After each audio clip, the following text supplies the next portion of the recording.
மன்னர்களால் போஷிக்கப்படக்கூடிய மதம் அப்படின்ற ஒரு விஷயம் இருக்கு. பௌத்தம் அப்படி இல்லைன்னு சொன்னீங்க. இந்த பௌத்தம் அங்க உள்ள போகும்பொழுது பெரிய நெருக்கடி வந்தது. இந்த புத்தகத்துல நான் சொல்லியிருக்கேன். இந்த பௌத்தத்தினுடைய முறைகளுக்கும் அங்க இருக்கக்கூடிய முன்னோர் வழிபாட்டு முறைகளுக்கும் ஒரு முரண்பாடு வந்தது.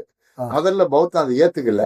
ஆசைய துன்பத்துக்கு காரணம் இந்த மாதிரி விஷயங்களை ஒட்டி என்னன்னு சொன்னா மோட்ச கதி அடையுது, இந்த மாதிரி விஷயங்கள்லாம் அதுக்குள்ள வந்தது. காலப்போக்கில் என்னாச்சுன்னு சொன்னா நீங்க இது ரொம்ப ரெசிஸ்டன்ஸ் அதிகம் வந்த உடனே இவங்க அதனுடைய பல்வேறு வடிவங்களை உள்வாங்கி கொண்டு பௌத்தம் வளர்ந்தது. அதனாலதான் அதுல என்ன ஒரு தலைப்பு வரும்னு சொன்னா வெள்ளை யானையில் பௌத்தர், பீரங்கி குண்டில் இயேசு அப்படின்னு வரும். ஓஹோ, அவங்க சொல்லுவாங்க. அதாவது பௌத்தம் கீழே ஜனங்களோட அடாப்ட் பண்ணிட்டு போயிடுச்சு. கிறிஸ்துவம் என்பது பீரங்கி குண்டால நீங்க உள்ள வந்ததுன்ற விஷயத்த வரும். அப்போ அப்படி அந்த விஷயங்களை எடுத்துக்கொள்ளக்கூடிய ஒரு அம்சம் என்பது அதுக்குள்ள வந்தது. அப்போ அதுதான் நீங்க பௌத்தம் அங்க நிலைத்திருப்பதற்கான ஒரு முக்கியமான காரணமா மாறுச்சு. ஆனா என்ன குறிப்பிட வேண்டியதுன்னா எந்த மதத்தையும் அந்த மக்கள் எதிரியாக பார்க்காங்க.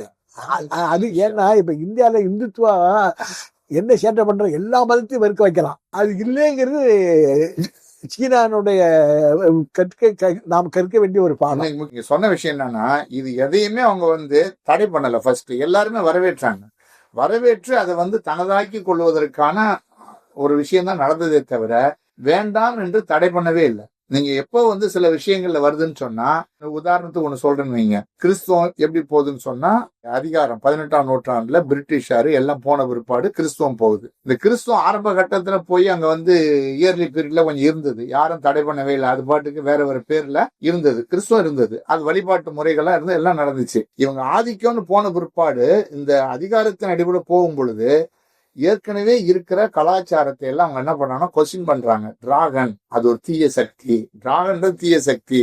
இதெல்லாம் போப் என்ன பண்றாருன்னா வழிபடக்கூடாதுன்னு சொல்லி உத்தரவு போடுறாங்க. இதெல்லாம் வந்த பொழுதுதான் முரண்பாடு அதிகமாகுது. அப்புறம் அது சம்பந்தம் எப்படி இந்தியாவில நீங்க சாதி சம்பந்தமான விஷயங்களுக்கு போப்பு கிட்ட சில விஷயங்கள் நீங்க நாங்குநேரி, திருநெல்வேலி இந்த மாதிரி இடங்கள்ல இருந்தெல்லாம் நீங்க பாத்தீங்கன்னு சொன்னா அந்த இவர் எழுதியிருப்பாரு வடக்கன்குளம் கோயில் சம்பந்தமா நம்ம சிவசுப்பிரமணியம், பேராசிரியர் சிவசுப்பிரமணியம் எல்லாமே போப்பு கிட்ட போயிட்டு வரும் சாதி முறைகளுக்கு என்ன பண்றதுன்னு சொல்லி.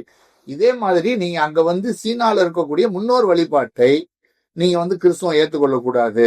அதே மாதிரி டிராகன் ஒரு தீய சக்தின்னு அதை ரொம்ப மட்டுப்படுத்தி பேசுகிற பொழுது முரண்பாடு வருது. அந்த முரண்பாடை மன்னர் என்ன பண்றாருன்னு கிறிஸ்துவத்தை பரப்பக்கூடாதுன்னு சொல்லி அதை ஒழுங்குபடுத்தி அந்த நாட்டினுடைய விஷயத்துக்கு ஏற்ற மாதிரி நடக்குது. ஆனாலும் புராட்டஸ்டன்ட் இது ரெண்டுமே என்னன்னு சொன்னா ஒரு அதிகாரம் செலுத்தக்கூடிய இடத்துல இருந்து தான் அதை கொண்டு போனாங்க.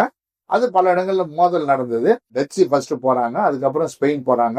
ஒவ்வொரு நாடும் போய் இந்த விஷயங்கள் வருகிற பொழுது அவங்களுடைய அந்த மூதாதையர் வழிபாட்டோடு இருக்கக்கூடிய மோதல், அப்புறம் கன்ஃபியூசியம் முன்னோர் வழிபாட்டை பத்தி சொல்லுகிறதெல்லாம் நீங்க விட்டுணும், பண்ணக்கூடாது அப்படின்னு சொல்லி ஆரம்பிக்கிற ஒரு விஷயம் முக்கியமானது. அதுல என்ன ஒரு அடிப்படையான விஷயம்னா, நான் ஒரு புக்கு சொல்லியிருக்கேன் 1937 சீனாவும் சீன மக்களும் ஒரு புக்கு. அவங்க என்ன சொல்றாங்கன்னு சொன்னா ரொம்ப நல்லா அந்த புத்தகத்துல சொல்லியிருக்காரு. சீனத்து மக்கள் கடைசி அவங்களுடைய அந்த ஆன்மீக செயல் எல்லாமே பூமியை மையமா வச்சுதான் சிந்திச்சாங்க. ஐரோப்பால என்ன பண்ணான்னு சொன்னா மனிதர்களை பாவங்களின் கூடாரமாக செயின்ட் பீட்டர்ஸ் மாத்தினாரு. அப்போ நீங்க அந்த ஒரிஜினல் சின்ன, அப்போ நீங்க இந்த சின்னுக்கெல்லாம் விடுதலை என்பது எங்க சொன்னா மோட்சான். சீனா மக்கள் அதை ஏத்துக்கல. இந்த பேசிக்கான ஒரு முரண்பாட அவர் நல்லா சுட்டி காட்டுறாரு அந்த புத்தகத்துல. ரொம்ப அப்ப இந்த மாதிரி பல விஷயங்கள் என்பது அங்க பேசப்பட்ட ஒரு விஷயமா மாறி இருக்கு. பிரிட்டிஷார் அபினை கொண்டு போகிற பொழுது அபின் மூலமாக கொண்டு போயிட்டு அதுக்கப்புறம் அவங்க போட்ட அந்த ஒப்பந்தங்கள் மூலமா தான் நீங்க மத செயல்பாடுகள் இதுக்கெல்லாம் வழிவிடணும், மத மாற்றம் செய்வதற்கு உரிமை வேணும்.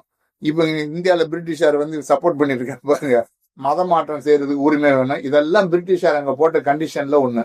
அப்படி நடந்த ஏராளமான சம்பவங்கள் என்பதற்கு இது ரெண்டுக்கும் அடிப்படை வித்தியாசம் தான். இது ஒயிட் எலிஃபண்ட், அது பீரங்கி அப்படின்ற விஷயங்களை ரொம்ப பிரில்லியன்ட். அதுல இந்த மாதிரி விஷயங்களும் விவாதிக்கப்படுது.